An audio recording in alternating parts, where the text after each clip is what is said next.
Welcome in, everyone, to another edition of the GSMC College Football Podcast, brought to you by the GSMC Sports Network. I'm your host, as always, Tommy Brzee. It is January 22nd,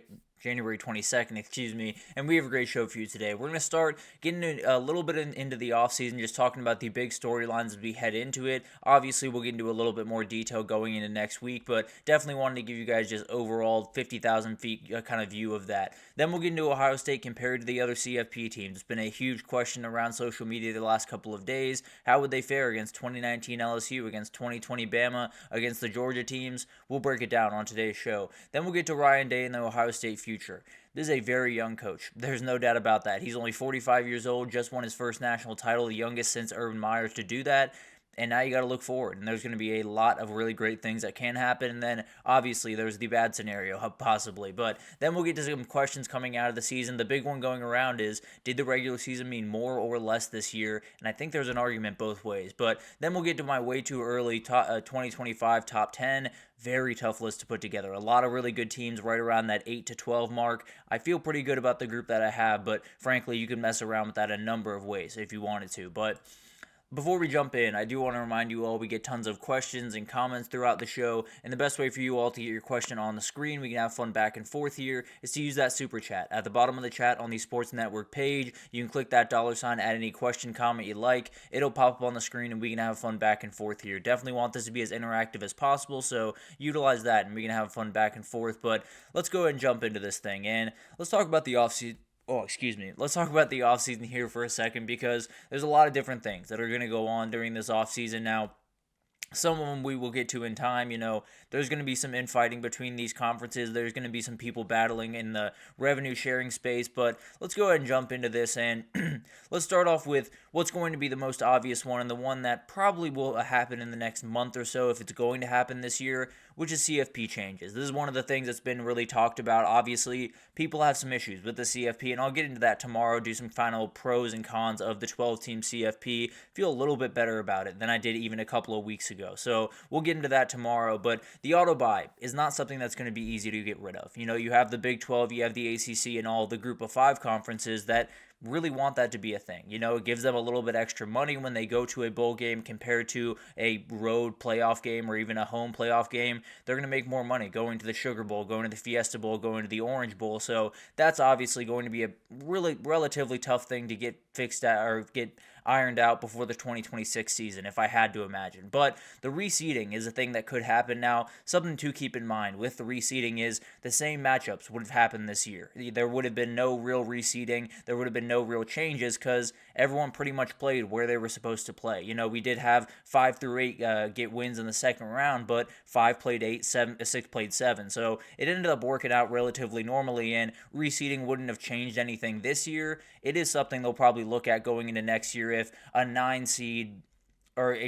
an 11 seed, let's say, beats a 6 seed, they should play the number 1 team in the country. They shouldn't play the number 3 team in the country, and the number 3 team in the country have a little bit of an off game. But obviously, that's something they're going to try to figure out. The selection process is another thing to watch as we head into next year, I think. For the most part, you're going to be watching those teams like Indiana, like SMU, that had really incredible years this year, and got into the field and definitely deserve to be in the field, but it'll be interesting to see how they handle that going forward. A team that maybe hasn't played the most aggressive schedule in the world, but has won a lot of football games. How do you weigh How do you weigh that going forward over the next couple of years will be a very interesting thing to watch. So I don't know if anything's really going to change. I really don't know if there's going to be anything that concretely at least changes. The selection process and that type of thing could have some tweaks to it going into next year, and it really will with new people in that room. But overall, I think there's going to be a couple of tweaks here and there. You'll probably have to wait till 2026 to get real changes to the CFP, but definitely something to watch, especially over the next month or so as commissioners start to kind of meet a little bit more often. And yeah, I think the national championship conversation is a confusing one, Anthony. I think there's a number of different games that you could put there. I relatively like the rotating cast of bowl games being there, Rose Bowl and the national championship, the Orange Bowl and the national championship. But frankly, I would be more than fine if they just set up shop in Pasadena and did it there every year. I understand some people are not so into that, so it's a battle back and forth. I think we're fine for the time being doing it the way that we're doing it, but I do think there's a good opening to give it a little bit more majesty, give it a little bit more of that college football feel going forward, and that's obviously something that a lot of people, including Joel Klatt over at Fox, is really pushing for to make it the Rose Bowl. So I don't necessarily have one want or another, but it's definitely something that I'm thinking about. I'd lean towards making it a bowl game and kind of adding to that a little bit, but other than that, I don't necessarily have any aggressive opinions on whether a national championship would work. But for the revenue sharing questions, that's another thing to watch here, and that'll probably start to happen over the next month or so. Now, the big question here is Title IX is going to get involved, which means the government's going to have to get involved, whether that's Congress or Department of Education or a number of people are going to have to find a way to go forward with this, whether or not Title IX is fully involved, if it's partially involved, if it's going to, knock down the male budget all the way down to 50%, where it was going to sit around 90% for the male sports compared to the female sports. If it drops down to 50, then it's going to be an interesting conversation. There's going to be a lot of people pushing one direction, a lot of people saying, I really don't want that to happen. So it's going to be an interesting thing to watch. Right now, it looks like 75% of the $20.5 million would go to the football program. Then there's the Title IX question that would totally change this conversation and would definitely create a lot of different hoops for people to jump through. Not necessarily a terrible thing by any means, but definitely something kind of to watch as we move forward. But for the... Yeah, I think the Sugar Bowl would be incredible. New Orleans is such an awesome host, and it obviously gives a lot of energy to the both fan bases. I think that would be a great place to set up shop in. The Xavier Lucas situation is something we can get into in a little bit more detail later in the week.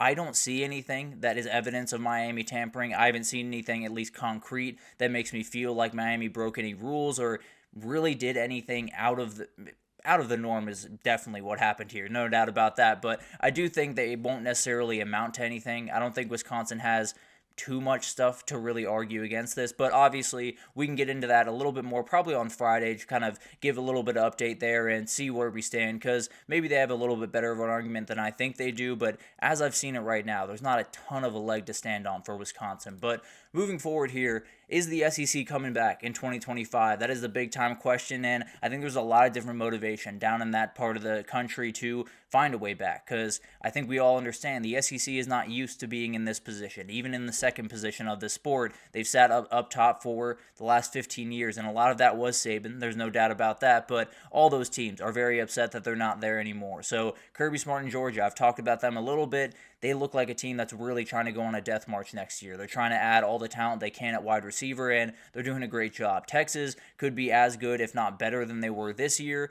Definitely want to be a little bit better, especially offensively. Kalen DeBoer will have his quarterback. LSU returns a ton. And then you got South Carolina, Tennessee, Florida, and a ton of other teams that really could make some things happen. So the SEC is going to occupy that number 2 spot going into the offseason. That's going to be a really interesting thing to watch. I think they'll occupy that really going through the next season. That being said, there are a number of teams that can make some big-time jumps. I think the Big Ten will have more top 5 teams next year. I think the SEC could have more top 15 teams, and then you just got to find your stride at the right time if you're an SEC team. So that's going to be a really interesting thing to watch. But yeah, no, I tend to agree. I got to be totally honest. I think when you look at what Georgia has at quarterback with Gunnar Stockton, it probably feels a little bit safer than what Arch Manning is going to be. But at the end of the day, I've seen the talent level. I think I have to, lean towards that talent level, and I'll talk about that actually at the end of the show, get into what I think about that Texas team in a little bit more detail, but it'll be an interesting thing to watch. There's no doubt about that, and that's actually something we'll talk about. The young talent at quarterback taking over all around the country. This is the guy that'll get a lot of talk. Let's just be totally honest. He has that last name. He goes to the University of Texas. There's going to be a lot of talk around Arch Manning, but Oregon bringing in a new quarterback. So is Ohio State. Georgia, to a certain extent, is breaking in a new quarterback. Indiana had a guy transfer in, and then you got DJ Lagway at Florida. You got Lenora Sellers at South Carolina. Penn State, LSU, Clemson. Those are the guys with the veterans this year. Will that kind of get the tip the scales in their direction a little bit more, because Will Howard, Riley Leonard, ultimate professionals, ultimate veteran guys that led their teams to championships this year. Maybe that's a little bit more of an opening. And then you do have, Dante Moore, Julian Sayin, CJ Carr, DJ Lagway, all are going to be really, really talented players. The question is, does the youthful nature of those guys really give them an advantage, or will it kind of come back to bite them? And then we'll see Clemson against Penn State in the national title, because they have the veteran talent at quarterback, where some other teams are breaking in some new guys, like we talk about Anthony with Arch Manning. A lot of pressure on that kid right away, and if he makes a couple of mistakes early, especially in that Ohio State game, a lot of angry fans. I can almost promise you that. Then you have teams bouncing back. That is going to be a huge talking point, and it feels forever since we've talked about Florida State, for good reason, to be totally fair. But let's talk about Michigan first. That's the first team that came to mind for me. 7-5 this year, and you got the win over Ohio State. That's absolutely great. A huge step back from the mountaintop, and now you got Bryce Underwood coming in, and we talked about how much pressure Arch Manning is under. Bryce Underwood might be a very close second as we head into this year. He is the guy that Michigan fans want to turn around the program, and I don't know if he does that in the very first year, but Carson Beck's another veteran guy, and we'll see what that surgery does hold. That does add some questions into the mix, but definitely could be a guy that leads them to a CFP and maybe a national title. But for Florida State, Thomas Castellanos, Gus Malzahn coming into that offense, some really talented guys on that defense that walked out the door, some walked in the door, so that'll be a really interesting thing to watch. I think Mike Norvell goes into next year knowing that he's got to deliver in some way. I don't necessarily think it has to be an ACC title or anything crazy. I think he's got to take a pretty sizable step forward, maybe 9 wins next year. So that'll be an interesting thing to watch. And then you got USC, you got Florida, some teams that were around 500 that would love to be a little bit better. Florida feeling pretty good going into 2025, unlike some of these other teams, but definitely a jump that USC wants to make big time going into the next year. And then there's the big time question, and the answer is very, very easy to me. If I'm being totally honest, it's a resounding yes.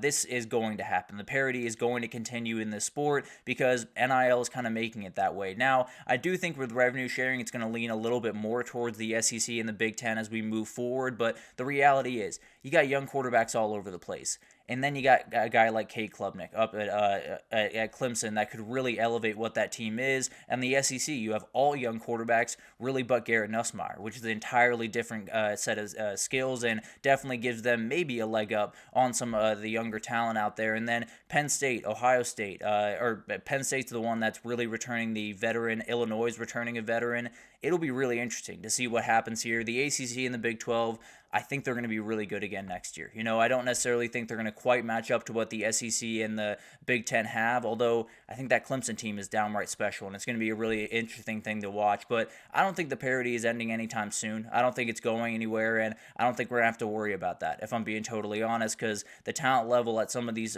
programs are getting better and better. A team like Clemson is getting better. A team like Miami is getting better. So I do think it's going to be really, really awesome to see how all of this kind of unfolds, and obviously, this is what we want in the sport. If you're not a big-time Big Ten or SEC fan, you obviously do want some parity, want some different teams getting in the mix, and I don't think that's changing anytime soon. But as far as the true freshman quarterback, or a true freshman in general, true freshman quarterback, Bryce Underwood's the guy that you're going to want to watch, at least as you head into spring, because he's the only one, at least as I can see it, that is guaranteed to start. Now, the one guy I will say, I think Keelan Russell could steal that Alabama job. I think he's that good. I think he has that ability, and I think he's a guy that is going to show up on campus and really jump up the boards pretty quickly. So I think that'll be an interesting name to watch. A couple other guys that could get their starting jobs right away, but the way that I see it, if you're going to want to watch a guy that is going to start, it's probably going to be Bryce Underwood. And then you have a guy like Keelan Russell that